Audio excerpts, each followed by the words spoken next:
Come home now, but come alone, the handyman whispered into the phone.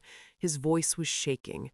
When I rushed back, my in-laws were inside my house, standing in my late husband's study, and the door clicked shut behind me.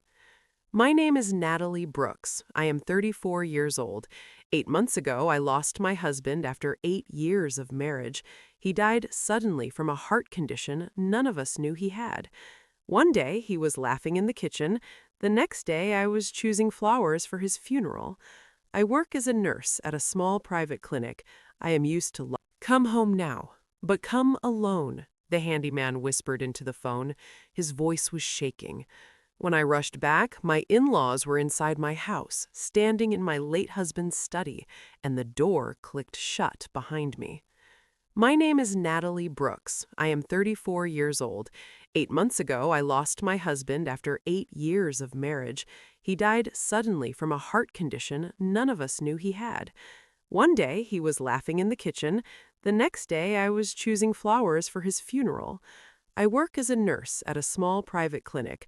I am used to long shifts, tired feet, and putting other people first. I am practical. I stay calm when things fall apart. That is who I have always been. My in-laws never truly accepted me. I grew up in a small apartment over my father's repair shop. We did not have much money, but we had respect. They believed I married their son for security.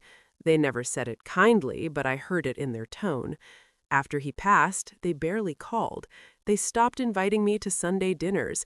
I focused on healing and keeping his memory alive. I was not rich or glamorous, but I had something they did not expect. I watched, I listened, I learned. If you have ever felt judged by your own family, I see you. If you were treated like you were never enough, subscribe and stay. Have you been underestimated because of where you started? Click like or hype and tell me your story below. The study had been locked since my husband died. I could not even step inside without smelling his cologne mixed with old books and dust. It hurt too much. But the door frame had cracked from humidity, so I hired a quiet handyman named Carl to fix it. He barely spoke, just nodded and worked. 2 days later, he called me with that shaking voice. "You need to come home, alone," he said. When I arrived, I saw my father-in-law's car in the driveway. My foot dropped. I walked inside and heard drawers slamming upstairs. I ran to the study. The smell of old paper hit me first. Then I saw them. My mother-in-law was holding a stack of documents. My father-in-law stood by the desk, red-faced. "What are you doing in my house?" I asked. "This is our son's property," my mother-in-law snapped. "Family handles the estate." "You think we don't know you're hiding things?" my father-in-law added. Carl stepped forward. "I saw them." My mother-in-law glared at me. "You're ungrateful, suspicious. You think you can keep everything?" Then my father-in-law walked to the window and pulled the curtain aside. Neighbors were outside, watching. "We'll be challenging your ownership," he said loudly, "legally." I stood there, humiliated in my own house. After that day, the rumors spread fast. At the grocery store, conversations stopped when I walked by. At work, a coworker asked softly, "Are you really fighting his family over money?" I felt my throat tighten. "No, I'm protecting what's mine." My in-laws told people I manipulated their son. They said I isolated him. They called me the outsider who stole everything. I heard it from a cousin who felt guilty repeating it. They stopped inviting me to memorial gatherings. When I showed up at his birthday candle lighting, my mother-in-law whispered, "You shouldn't be here." The third blow came in a formal letter. Their lawyer demanded financial records and personal items from the house. They wanted his watch, his files, even old photo albums. Mutual friends started avoiding me. One of them admitted, "They asked me to speak about your character if this goes to court." I cried at night, quietly, but during the day I became steady. I saved every message, I recorded every conversation. When my father-in-law called and said, "Sign the house over and we'll make this easier," I replied, Send everything in writing, calm, clear. They mistook my silence for weakness. They believed I would fold under pressure. They were wrong. What they did not know was that I had been paying attention long before my husband passed. I remember late-night arguments between him and his parents about money. He would hang up and sit quietly at the table. When I asked what was wrong, he would say, "It's nothing, just business." But I had access to our shared email account. I saw messages asking him for large transfers. I saw guilt wrapped in polite words.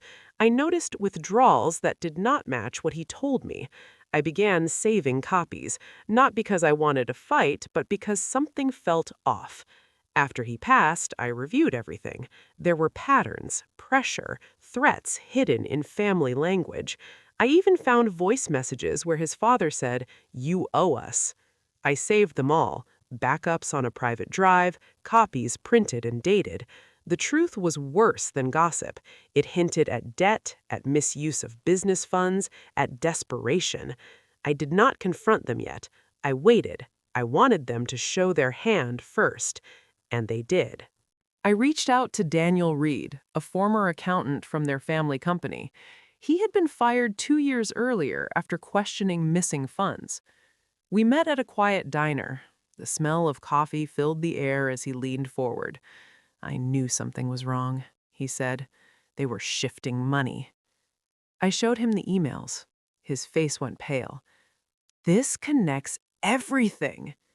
He agreed to help me organize it. We built a timeline: transfers, calls, threats. Meanwhile, my in-laws grew louder. They told relatives I was unstable. They planned what they called a family intervention.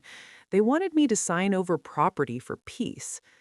My mother-in-law called and said, "Come Sunday, we'll settle this privately." I agreed. I let my voice shake. "Okay, I'm tired of fighting." They thought they had won. Sunday afternoon, I walked into their living room. The clock on the wall ticked loudly. My father-in-law placed papers on the table. "Sign," he said. "You don't need this house alone." My mother-in-law added, "Do the right thing for family." I sat down slowly. "The right thing?" I asked. "You've taken enough," she snapped. I looked at them, calm. "No, I protected what was mine." They pushed the pen toward me. I did not touch it. Instead, I placed my phone on the table and pressed play. The recording of them breaking into my study filled the room. My father-in-law's voice was clear. "Hurry, she won't notice." Silence. Then I slid printed emails across the table. "You pressured your son for money," I said, repeatedly. Daniel stepped inside from the hallway, their faces drained of color. "You shifted company funds," Daniel said evenly. "I warned you before." My father-in-law stood up. "You have no proof." "I already submitted copies to authorities," I replied. My voice was steady, cold. My mother-in-law's eyes filled with tears. "Natalie, please, we can fix this." "No," I said. "You tried to erase me." Their confidence shattered. The power in the room shifted. For the first time, they looked afraid. Weeks later, investigators began reviewing the family business. The rumors slowed when facts replaced gossip. A few neighbors apologized. One even said, "We should have known better." I returned to my quiet home. The study still smelled like old books, but now it felt different, peaceful. I knew my husband trusted me, even if he never said anything out loud. I stood up for us both. They tried to erase me, but in the end, the truth gave me my voice. If your own family ever pressured or controlled you, I understand that pain. Have you been falsely accused or manipulated for money? Share your story below. This space is for people who chose courage over silence. Click hype to help this reach someone who needs strength today. Did this story hit home? Like this video and tell me your thoughts in the comments. Click hype to help this story find others who have faced betrayal. Your support truly matters. Thank you for listening and for being part of this community. Where are you watching from? Drop your city or country in the comments.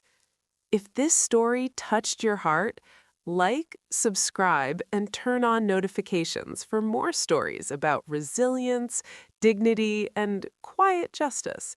Because some lessons don't come with applause, they come with peace.